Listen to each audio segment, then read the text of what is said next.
Hi, this is Dan Frank, author of One Week.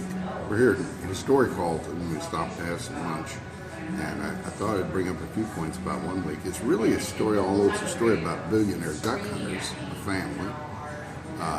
The nuts and bolts of the story is that it's about Ephesians 3:10, which is a scripture from the Bible that portrays three things. Number one, that we are to teach the angels. Number two, that the angels to be taught are principalities and powers in heavenly places. And number three is that the wisdom, we are to teach the angels the multifaceted wisdom of God. The word used, the word manifest wisdom of God. But when you look it up in the notes, it means the multifaceted wisdom of God. It means it's like a diamond, and it has 100 points to it and not one, rather than 1 point.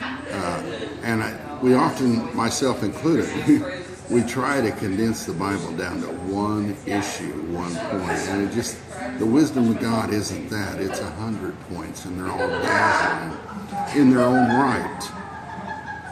However, it's kind of an interesting point that back in the last century was a philosopher by the name of John Paul Sartre. I think the French call him Sartre.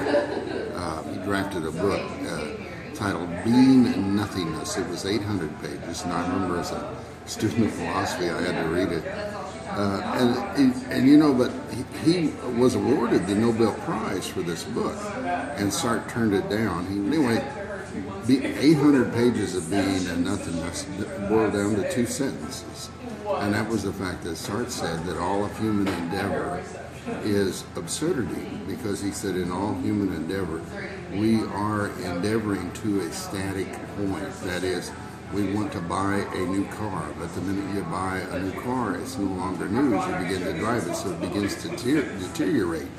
And John Paul Sartre, this was absurdity. And he said this is all human endeavor. He said we strive to do these things that are static points, like have a baby or get a career.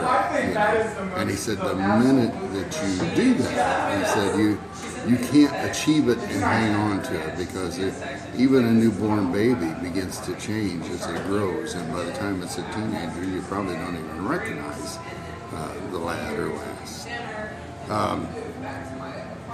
If John Paul would have not ignored the Bible, as philosophers so often do, he would have realized from Ephesians 3:10 that the wisdom of God, and that's what we should be gravitating toward, not our own wisdom, but God's wisdom, is not a single issue.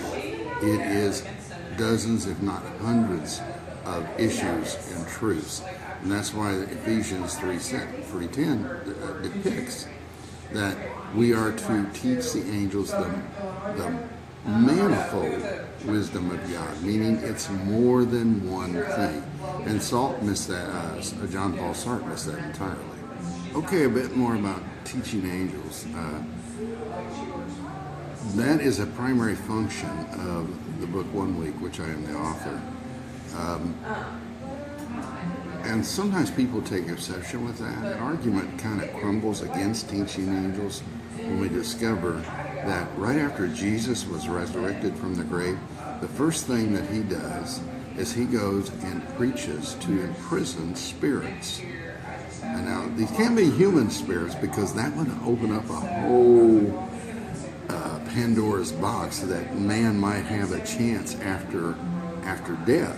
Otherwise, why would he be preaching to them? And actually, the word clarifies. No, these are imprisoned spirits, and you read on a little bit. These are the angels from Noah's day who took on human wives, and they produced a race of giants called Nephilim. The interesting point for me, the one thing I would, it's in the book twice. I encourage you to find out what this is, but when you read the book of Enoch, you discovered that the angels who took on human wives were punished for that, and that's why Jesus is preaching to them. They're in prison. But the wives that they took were not punished. I wouldn't go to bed till I understood why. They were not punished, and they were as guilty as the angels who came down and took them as wives, but they were not punished. You have to go to the book of Enoch, which is outside the canonized Bible, to discover that little nugget. But it's an interesting point, and I would find the answer. It's in my book twice. It's in my book one week twice. I will tell you this, the reason they weren't punished has to do with two goats. And this is all being portrayed in a book about a family of billionaire duck hunters. So this is Dan Frank from Alton, Illinois, author of the book One Week.